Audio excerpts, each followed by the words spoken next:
어서 오세요. 지혜로운 친구입니다. 올해 추석 연휴는 10일입니다. 다들 황금 연휴라고 좋아하는데요. 여행 가고, 쉬고, 가족과 시간 보내고. 그런데 어떤 분들에게는 황금 연휴가 아니라 지옥 연휴입니다. 바로 시어머니들입니다. 명절만 되면 시어머니들은 새벽부터 일어납니다. 음식 준비하고, 집 청소하고, 손님 맞을 준비를 하죠. 며칠 전부터 장을 보고, 전을 부치고, 정성껏 음식을 만듭니다. 가족들이 맛있게 먹는 모습을 보는 게 기쁘니까요. 그런데 요즘 시어머니들 사이에서 이런 말이 나옵니다. 차라리 며느리가 안 왔으면 좋겠다. 도대체 무슨 일이 있었을까요? 오늘은 명절이 너무 싫은 시어머니들, 며느리가 안 왔으면 하는 충격적인 이유 5가지를 들려드리겠습니다. 여러분의 며느리는 어떤 유형인지 한번 들어보시고 댓글로 알려주세요. 1번부터 5번 중에 우리 며느리는 몇 번 유형인지 말입니다. 경기도에 사시는 62세 김영희 씨 이야기입니다. 올해 추석 영희 씨는 조금 일찍 준비를 시작했습니다. 며느리가 추석 당일 아침에 온다고 했거든요. 새벽 5시에 일어나 음식을 준비했습니다. 갈비찜, 잡채, 전, 나물. 하나하나 정성을 들여 만들었죠. 며느리가 좋아할까 싶어서 평소보다 더 신경을 썼습니다. 고기도 좋은 걸로 샀고, 나물도 하나하나 손질해서 정갈하게 무쳤습니다. 영희 씨는 생각했습니다. 며느리가 이번엔 맛있게 먹어줬으면 좋겠다고. 오전 10시, 며느리가 도착했습니다. 인사는 간단했습니다. 영희 씨는 웃으며 물었습니다. 배고프지 않냐고, 아침은 먹었냐고. 며느리는 아직 안 먹었다고 대답했습니다. 영희 씨는 속으로 기뻤습니다. 그래, 배고프겠구나. 내가 해놓은 음식 먹으면 좋아하겠지. 상을 차리려고 부엌으로 가려는데 며느리가 말했습니다. 어머니, 제가 배달시킬게요. 영희 씨는 멈췄습니다. 며느리는 핸드폰을 꺼내며 설명했습니다. 자기는 요즘 건강식만 먹는다고. 지금 주문하면 30분이면 온다고 말이죠. 영희 씨가 물었습니다. 뭘 시키는 거냐고. 며느리가 대답했습니다. 포케요.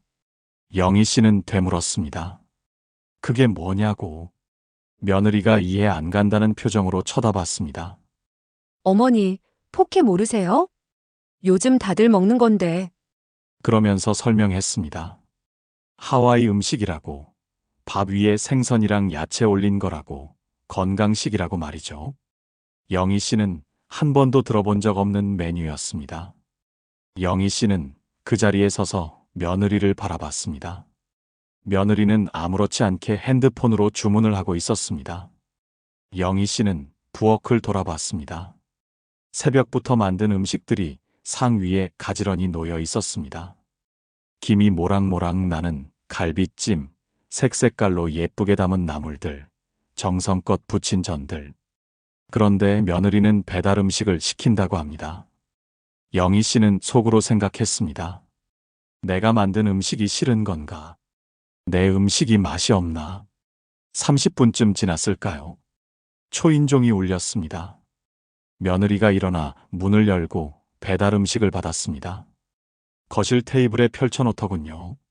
샐러드, 포케볼, 스무디, 플라스틱 용기에 담긴 음식들이었습니다. 며느리는 자리에 앉아 먹기 시작했습니다. 영희 씨가 조심스럽게 물었습니다. 내가 해놓은 음식은 안 먹냐고. 며느리는 포크로 샐러드를 집어 먹으며 대답했습니다. 자기는 이런 거 먹는다고, 요즘 건강 관리한다고, 탄수화물이랑 기름진 거 안 먹는다고 말이죠. 며느리는 계속 말을 이어갔습니다.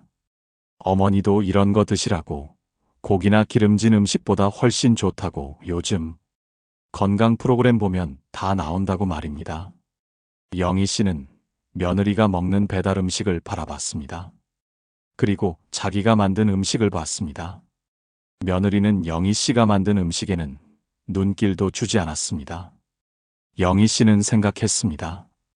음식으로 무례하게 구는 게 얼마나 마음 상하는 일인지 며느리는 모르는 것 같다고. 누군가 정성껏 만든 음식을 거부한다는 게 얼마나 모욕적인 일인지 며느리는 전혀 모르는 것 같았습니다. 며느리는 샐러드를 먹으면서도 계속 말했습니다. 솔직히 어머니도 관리하셔야죠. 어머니 나이에 그렇게 살찐 분도 없어요. 영희 씨는 그 말을 듣는 순간 숨이 막혔습니다. 며느리는 이어서 말했습니다. 저희 엄마는 어머니보다 나이가 많으신데도 날씬하시거든요. 운동도 하시고 식단도 철저히 관리하시고 어머니도 건강 생각하시면 이런 거 드셔야 해요. 영희 씨는 그 자리에 얼어붙었습니다.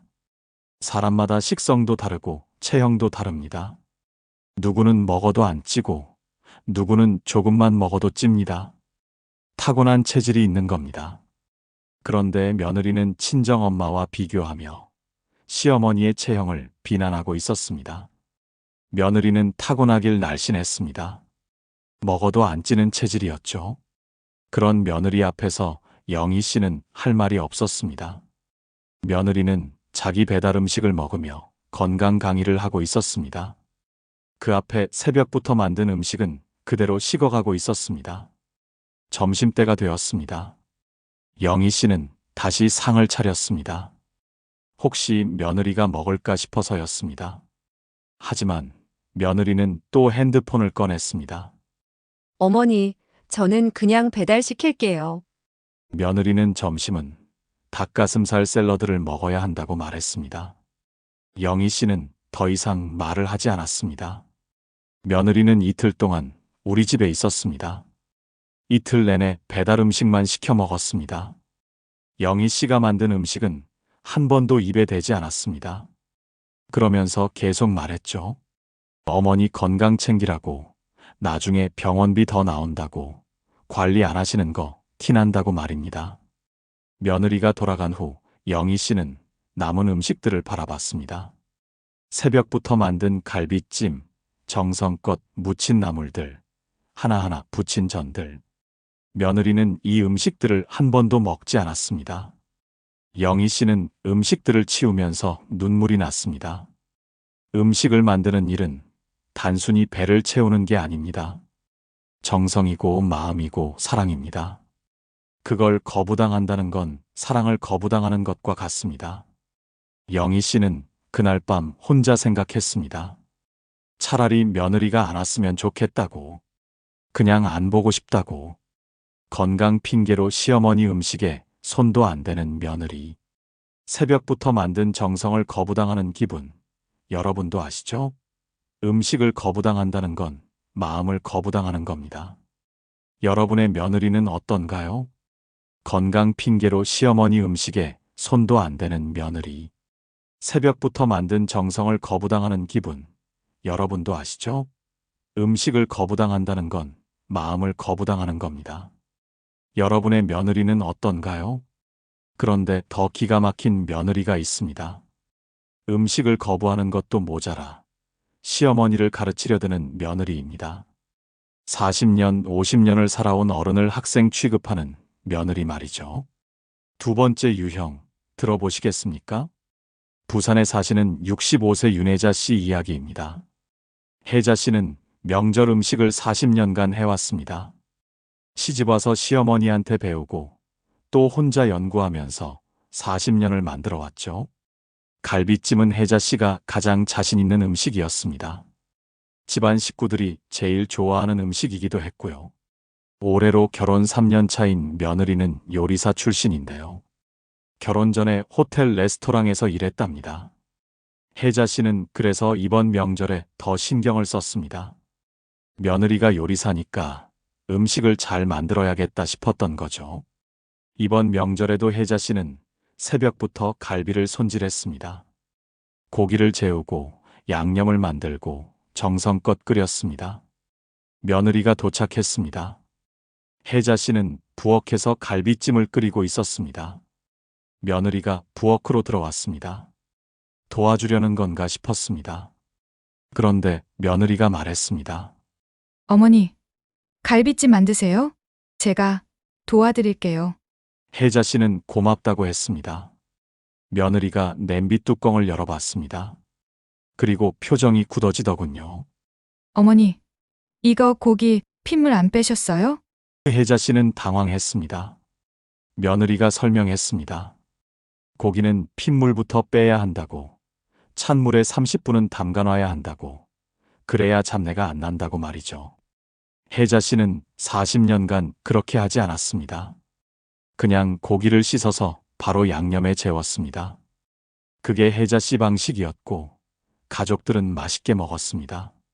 며느리가 계속 말했습니다. 그리고 어머니, 양념 비율이 좀 이상한데요? 혜자 씨가 물었습니다. 뭐가 이상하냐고. 며느리가 대답했습니다. 간장, 설탕, 물 비율이요. 3대 2대 5가 정석인데 어머니는 다르게 하신 것 같아요. 제가 요리학원에서 배웠거든요. 과학적인 비율이 있어요. 혜자 씨는 멍해졌습니다. 혜자 씨는 40년간 눈대중으로 했습니다. 이 정도 간장, 이 정도 설탕, 이 정도 물. 손에 익은 대로 했고, 그게 우리 집 맛이었습니다. 며느리는 멈추지 않았습니다. 어머니, 제가 한번 해볼게요. 처음부터 다시 하는 게 나을 것 같아요. 혜자 씨는 아무 말도 하지 못했습니다. 며느리가 혜자 씨를 부엌에서 내보냈습니다. 그러고는 갈비찜을 처음부터 다시 만들기 시작했습니다. 30분을 기다렸습니다. 그 사이 며느리는 계속 설명했습니다. 어머니, 요즘은 이렇게 하는 거예요. 옛날 방식보다는 과학적으로 하는 게 훨씬 낫다고 했습니다. 혜자 씨는 거실에 앉아 있었습니다. 자기 부엌인데 자기가 쫓겨난 기분이었습니다. 40년간 해온 방식이 옛날 방식이라고, 구시대적이라고 며느리는 말했습니다. 혜자 씨는 생각했습니다. 그럼 내가 40년간 틀리게 해온 건가? 2시간쯤 지났을까요? 며느리가 갈비찜을 완성했습니다. 상에 올리더군요. 어머니, 한번 드셔보세요. 저녁 식사 시간이었습니다. 가족들이 모였습니다. 시아버지가 갈비찜을 한 입 먹었습니다. 오, 오늘 갈비찜 왜 이렇게 맛있어? 아들도 맛있다고 했습니다. 엄마, 오늘 뭐 다르게 하셨어요? 평소보다 훨씬 부드럽고 맛있는데요? 며느리가 웃으며 말했습니다. 제가 만들었어요. 레스토랑에서 배운 방식대로 했거든요. 시아버지가 감탄했습니다. 역시 우리 며느리 솜씨가 다르네. 이게 진짜 맛이야. 가족들은 칭찬 일색이었습니다. 평소보다 훨씬 맛있다고, 이제부터 이렇게 해달라고, 며느리가 만든 게 확실히 다르다고 말했습니다. 혜자 씨는 젓가락을 들지 못했습니다. 40년이 부정당하는 기분이었습니다. 가족들은 며느리가 만든 갈비찜을 맛있게 먹었습니다. 혜자 씨 갈비찜보다 며느리 갈비찜이 더 맛있다고 했습니다. 다음 날이었습니다. 혜자 씨는 손자를 보고 싶었습니다. 명절에 손자 보는 게 유일한 낙이었거든요. 손자가 거실에서 놀고 있었습니다. 혜자 씨가 다가갔습니다. 우리 손주 할머니한테 올래? 손자가 할머니를 향해 뛰어왔습니다. 혜자 씨가 손을 뻗어 안으려는 순간이었습니다. 며느리가 달려왔습니다. 어머니, 잠깐만요. 며느리가 손자를 가로막았습니다. 혜자 씨는 당황했습니다. 며느리가 물었습니다. 어머니, 손 소독하셨어요? 혜자 씨는 대답했습니다. 아까 씻었다고, 깨끗하다고. 며느리가 고개를 저었습니다. 안 돼요. 요즘은 손 소독 안 하면 아기 못 만져요. 육아책에도 나와요. 세균 때문에 위험해요. 며느리는 손 소독제를 내밀었습니다. 혜자 씨는 손 소독제를 받아 손에 뿌렸습니다. 손 소독을 하고 다시 손자를 안으려 했습니다. 그런데 며느리가 또 말했습니다. 그리고 어머니, 손톱이 좀 긴 것 같은데 아기 긁을 수 있어요. 혜자 씨는 할 말을 잃었습니다. 손도 씻었고 소독도 했는데 손톱이 문제라고 합니다. 며느리는 계속 말했습니다. 요즘 육아는 과학이에요. 어머니가 아들 키울 때랑 다른 거예요. 어머니, 방식은 옛날 방식이고 요즘은 이렇게 안 해요. 혜자 씨는 결국 손자를 안지 못했습니다. 손 소독을 해도 손톱을 깎아도 며느리는 뭔가 이유를 대며 막을 것 같았습니다. 혜자 씨는 이틀 동안 손자를 한 번도 제대로 안아보지 못했습니다. 며느리가 돌아간 후였습니다. 혜자 씨는 부엌에 앉아 있었습니다. 40년간 음식을 만들어 온 부엌이었습니다. 그런데 며느리는 이 40년을 옛날 방식이라고 했습니다. 구시대적이라고 했습니다. 틀렸다고 했습니다. 혜자 씨는 생각했습니다. 손자도 마음대로 안을 수 없고 요리도 부정당하고 차라리 며느리가 안 왔으면 이런 기분은 안 느꼈을 거라고. 시어머니를 가르치려 드는 며느리. 40년, 50년 살아온 경험을 무시하고 자기가 배운 게 정답이라고 말하는 며느리. 책에 나왔다고, 과학적이라고, 요즘은 이렇게 한다고 말하는 며느리. 여러분의 며느리는 어떤가요? 그런데 이보다 더 가슴 아픈 며느리가 있습니다. 바로 아들을 조종하는 며느리입니다. 시어머니가 뭘 말하면 아들한테 일러 바치고 아들을 자기 편으로 만들어서 시어머니를 고립시키는 며느리 말이죠. 세 번째 유형 들어보시겠습니까? 경기도에 사시는 64세 김애순 씨 이야기입니다. 애순 씨는 명절 아침 일찍 일어났습니다. 차례상을 준비해야 했거든요. 새벽 5시부터 부엌에서 음식을 준비했습니다. 며느리는 안방에서 자고 있었습니다. 애순 씨는 혼자 음식을 만들었습니다. 원래 명절은 이렇게 보내왔으니까요. 아침 8시쯤 되었습니다. 상을 거의 다 차렸는데 손이 모자랐습니다. 애순 씨는 며느리 방문을 두드렸습니다. 일어났니? 아침 상 차리는 것 좀 도와줄래? 대답이 없었습니다. 애순 씨는 조심스럽게 문을 열었습니다. 며느리는 아직 자고 있었습니다. 애순 씨가 다시 불렀습니다. 아침 상 차리는 것 좀 도와달라고.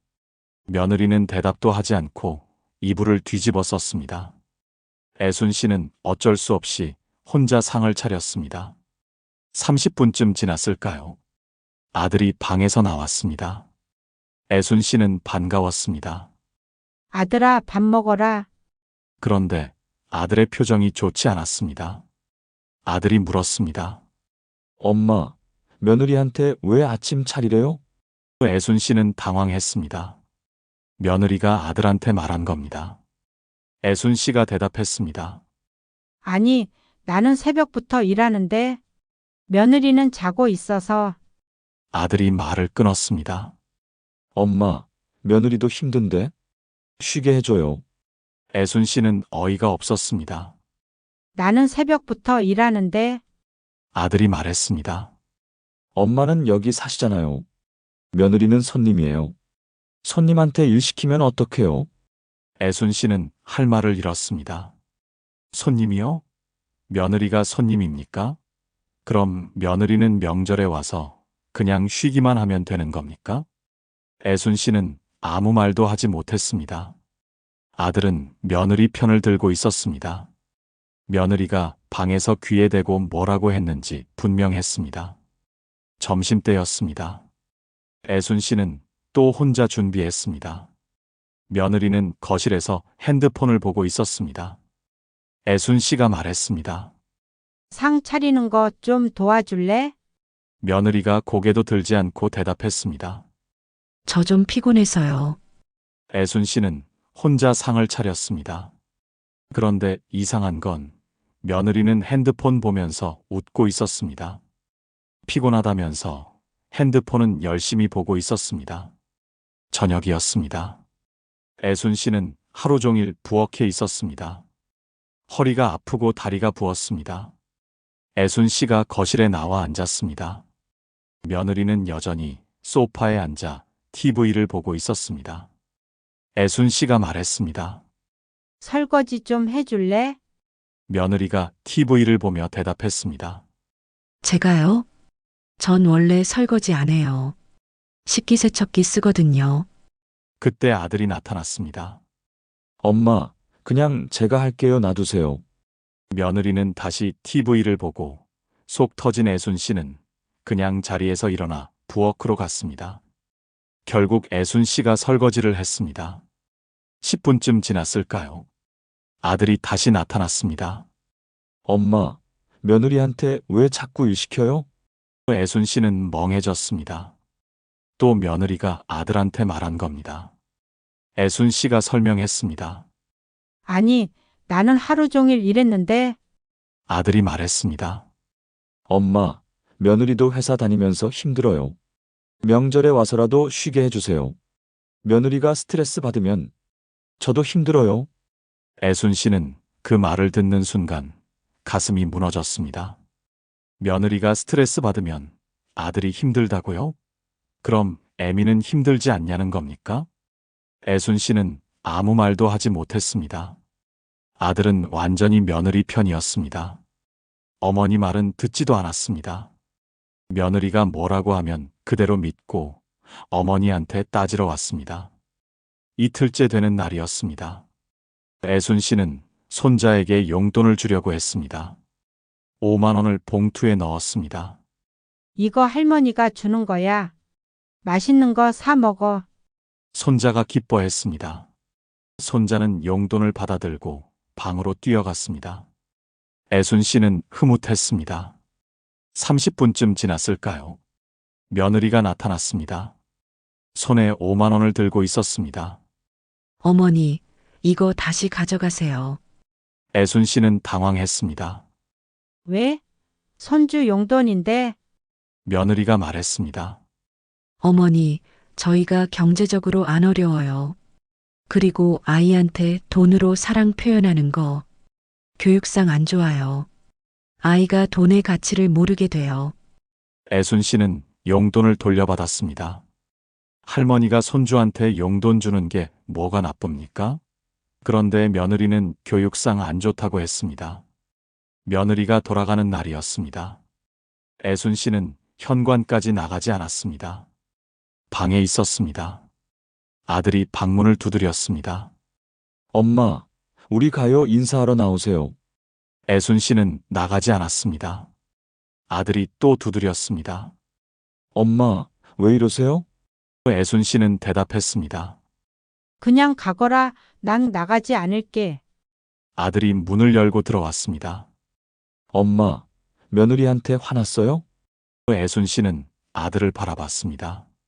너는 며느리 편만 드는구나. 엄마 말은 안 믿지? 아들이 당황했습니다. 너는 며느리가 뭐라고 하면 그대로 믿고 나한테 쪼르륵 따지러 오더라. 어머니가 며느리한테 일 시킨다고 며느리가 힘들다고. 그럼 애미는 힘들지 않냐? 아들은 아무 말도 하지 못했습니다. 애순 씨가 계속 말했습니다. 나는 이틀 동안 혼자 일했다. 며느리는 쉬기만 했어. 그런데 너는 며느리만 챙기더라. 엄마는 안중에도 없고. 아들이 변명했습니다. 엄마, 제가 그런 건 아니고. 애순 씨가 말했습니다. 됐다, 그냥 가거라. 엄마는 이제 며느리 얼굴 보기 싫다. 며느리와 아들이 떠난 후였습니다. 애순 씨는 혼자 집에 앉아 있었습니다. 아들은 완전히 며느리 것이 되었습니다. 며느리가 뭐라고 하면 그대로 믿고 어머니 말은 의심했습니다. 며느리가 귀에 대고 속삭이면 아들은 어머니한테 따지러 왔습니다. 애순 씨는 생각했습니다. 아들을 조종하는 며느리. 이런 며느리라면 차라리 안 왔으면 좋겠다고. 아들을 조종하는 며느리.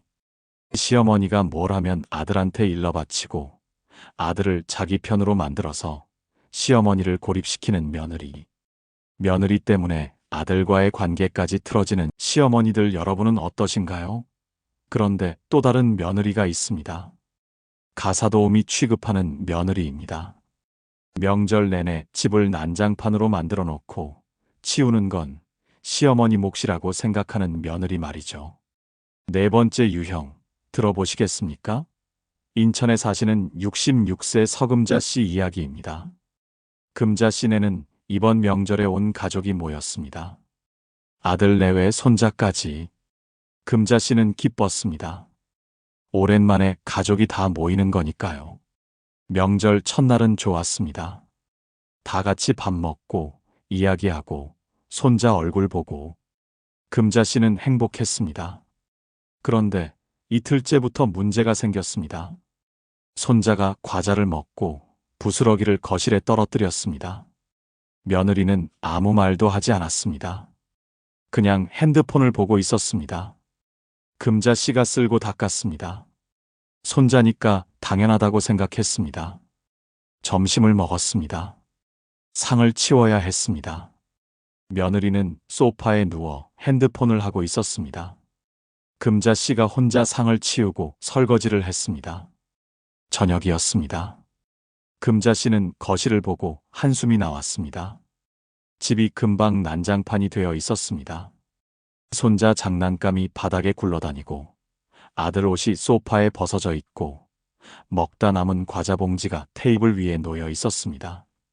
며느리는 소파에 누워 핸드폰만 하고 있었습니다. 치울 생각이 전혀 없어 보였습니다. 금자 씨는 하나씩 치웠습니다. 다음 날 아침이었습니다. 금자 씨가 화장실을 들어갔다가 깜짝 놀랐습니다. 화장실이 엉망이었습니다. 변기속이 더럽고 냄새가 심했습니다. 세면대에는 머리카락이 여기저기 붙어 있었고 쓰던 수건은 아무렇게나 걸려 있었습니다. 아들 가족이 쓴 화장실이었습니다. 금자 씨는 고무장갑을 끼고 화장실을 청소했습니다. 금자 씨가 청소하는 모습을 며느리가 봤습니다. 어머니, 청소하세요? 힘드시겠어요. 금자 씨는 속으로 기뻤습니다. 며느리가 알아주는구나. 금자 씨가 대답했습니다. 응, 좀 더러워져서. 며느리가 웃으며 말했습니다. 어머니, 제가 도와드릴까요? 금자 씨는 반가웠습니다. 그래 줄래? 며느리가 고개를 저었습니다. 근데 어머니, 제가 도와줘도 어차피 어머니가 다시 하셔야 할 거잖아요. 저희 부모님은 저 고생한다고 집안일 같은 거 한 번도 안 시키셨거든요. 저 이런 거 잘 못해요. 그러고는 방으로 들어가 버렸습니다. 금자 씨는 그 자리에 멍하니 서 있었습니다. 도와준다더니 결국 안 한다는 말이었습니다. 하루 이틀 지나면서 집은 점점 더 어지러워졌습니다. 손자가 어질러 놓고 며느리가 물건 여기저기 두고 아들이 옷 벗어놓고 아무도 치우지 않았습니다. 금자 씨만 치웠습니다. 하루에 몇 번씩 거실을 정리했습니다. 화장실을 닦았습니다. 방을 치웠습니다. 금자 씨는 하루 종일 청소만 했습니다. 금자 씨가 며느리에게 조심스럽게 말했습니다. 화장실 쓰고 나면 좀 깨끗하게 해놓으면 안 될까? 며느리가 대답했습니다. 아, 제가요? 저 집에서 화장실 청소 한 번도 안 해봤어요. 저희 집은 청소 이모님이 해주시거든요. 금자 씨는 할 말을 잃었습니다. 며느리가 돌아가는 날이었습니다. 며느리가 짐을 쌌습니다. 거실에는 며느리가 쓴 물건들이 여기저기 널려 있었습니다. 화장솜, 과자 봉지, 플라스틱 컵. 며느리는 그냥 두고 갔습니다. 금자 씨가 말했습니다. 이거 좀 치우고 가면 안 될까? 며느리가 웃으며 대답했습니다. 어머니 집이잖아요. 그러고는 그냥 현관문을 나갔습니다. 금자 씨는 그 자리에 서서 어지러운 집을 바라봤습니다. 며칠치 쓰레기가 쌓여 있었습니다. 금자 씨는 혼자 치우기 시작했습니다. 하나씩 줍고 닦고 정리했습니다. 화장실을 다시 청소하고 방을 정리하고 거실을 닦았습니다. 며칠이 걸렸습니다. 원래 깨끗했던 집을 되돌리는데 며칠이 걸렸습니다. 그리고 금자 씨는 몸살로 일주일을 알아누웠습니다. 명절 내내 쉬지 않고 치우고 청소한 것이 한꺼번에 몰려왔습니다. 허리도 아프고 다리도 아프고 온몸이 쑤셨습니다. 금자 씨는 누워서 생각했습니다. 며느리는 명절 내내 쉬었는데 자기는 명절 내내 일했다고. 며느리는 가사도우미처럼 시어머니를 부렸다고. 금자 씨는 생각했습니다. 차라리 며느리가 안 왔으면 이렇게 고생은 안 했을 거라고. 가사도우미 취급하는 며느리. 집을 어지럽혀 놓고 치우는 건 시어머니 몫이라고 생각하는 며느리. 도와달라고 하면 못한다며 빠지는 며느리. 어머니 집이니까 어머니가 치우라는 며느리. 여러분의 며느리는 어떤가요? 이제 마지막 5번째 유형입니다. 어쩌면 이게 가장 가슴 아픈 며느리일지도 모릅니다. 바로 비교하고 평가하는 며느리입니다. 시어머니가 만든 음식을 친정 음식과 비교하고 우리 집은 이렇게 안 한다며 선을 긋는 며느리 말이죠. 들어보시겠습니까? 부산에 사시는 61세 안수진 씨 이야기입니다. 수진 씨는 이번 명절에 특별히 신경을 썼습니다. 며느리가 만두를 좋아한다는 얘기를 들었거든요. 수진 씨는 명절 이틀 전부터 준비를 시작했습니다. 고기를 다지고 야채를 썰고 만두피까지 만들어 하나하나 정성껏 빚었습니다. 손이 저리도록 200개를 만들었습니다. 수진 씨는 생각했습니다. 며느리가 맛있게 먹어줬으면 좋겠다고. 며느리가 도착했습니다. 수진 씨는 만두를 쪘습니다.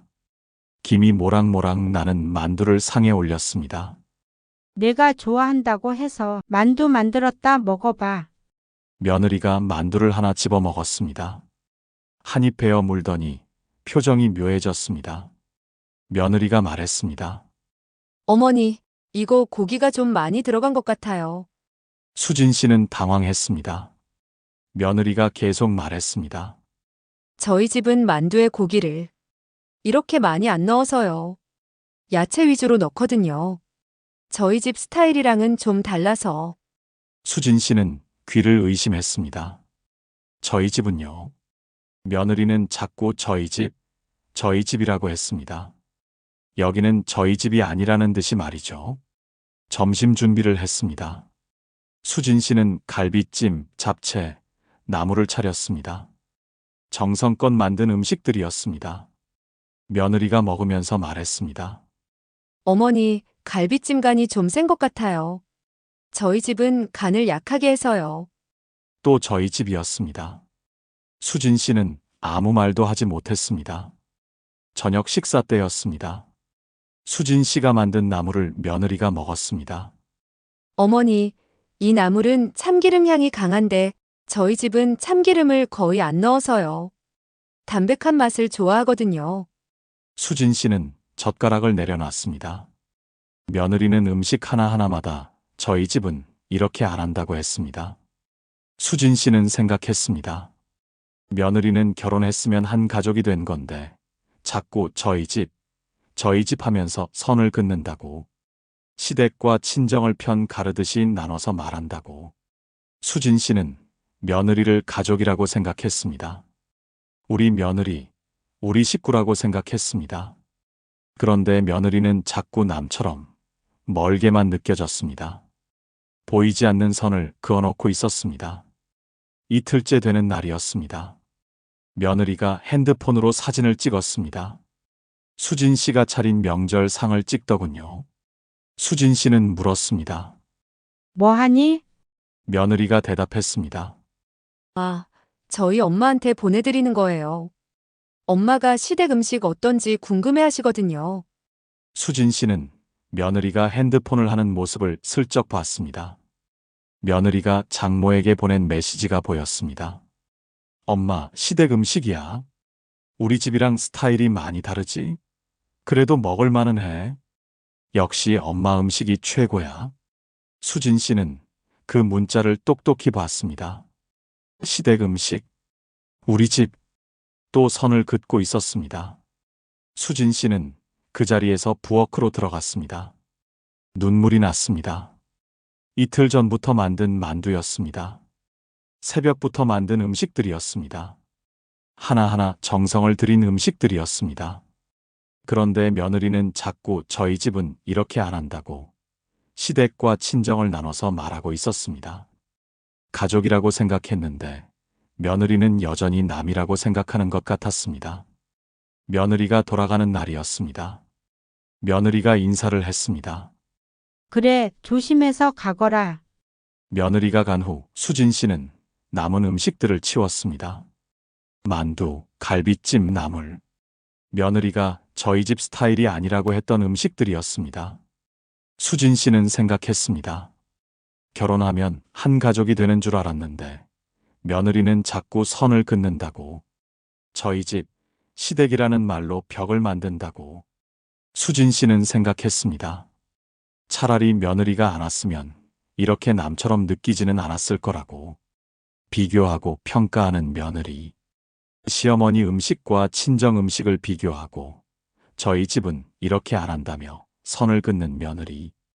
한 가족이 되었는데도 자꾸 남처럼 느끼게 만드는 며느리. 여러분의 며느리는 어떤가요? 여러분, 오늘 5가지 유형을 들으셨습니다. 건강 핑계로 음식에 손도 안 대는 며느리. 시어머니를 가르치려 드는 며느리.